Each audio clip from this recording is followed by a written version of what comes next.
السلام علیکم ورحمۃ اللہ وبرکاتہ۔ امید ہے آپ تمام دوست احباب خیر و عافیت سے ہوں گے۔ آپ کے مسائل اور ان کا حل سیریز میں ہمیں یہ سوال ایک دوست کی طرف سے موصول ہوا ہے کہ جیز کیش اکاؤنٹ میں ملنے والے مفت منٹ استعمال کرنا کیسا ہے۔ بھائی نے سوال یہ بھیجا ہے کہ میں جیز کیش والے منٹ استعمال کر رہا ہوں،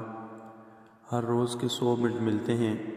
اس میں سے کبھی 2-3 منٹ دن میں استعمال کرتا ہوں، تو اب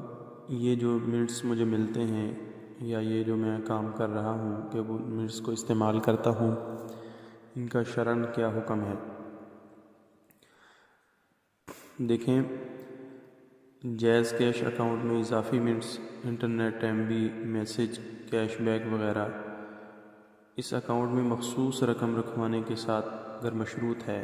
جیسا کہ عام طور پہ ہوتا ہے، تو یہ اکاؤنٹ کھلوانا ہی جائز نہیں، کیونکہ اکاؤنٹ میں رقم رکھوانا در حقیقت ایک قرض ہے، اور قرض دینا ویسے تو ٹھیک ہے، جائز ہے،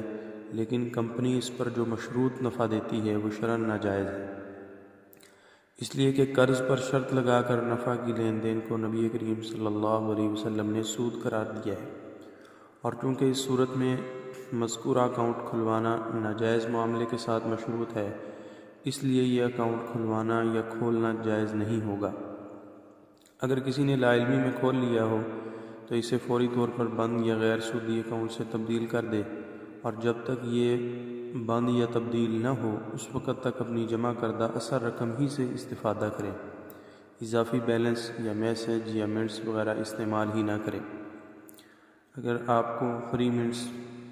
اگر رقم کے عوض مل رہے ہیں، جیسا کہ اگر کمپنی اس صورت کو جاری کر دے،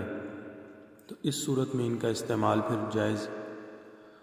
جو ہے وہ ہو جائے گا کہ آپ بدلے میں عوض میں کچھ کٹوتی ہو رہی ہے۔ اور دوسری صورت یہ ہے کہ آپ یہ اکاؤنٹ بند یا سادہ اکاؤنٹ سے تبدیل کروا لیں، جتنی مدت یہ منٹس آپ نے استعمال کیے ہیں اس پر ویسے بھی توبہ استغفار کرنی چاہیے جس صورت کو آپ نے بیان کیا ہے، اس لیے کہ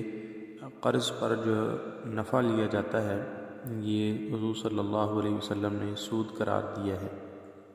اس لیے ایزی پیسہ اکاؤنٹ ہو یا جیز جو ہے وہ کیش کا اکاؤنٹ ہو، اس میں ان صورتوں سے پرہیز بہت ضروری ہے، وگرنہ ہم اس میں سود کے معاملے کو جاری رکھے ہوئے ہیں جو بہت سخت گناہ کا باعث ہے۔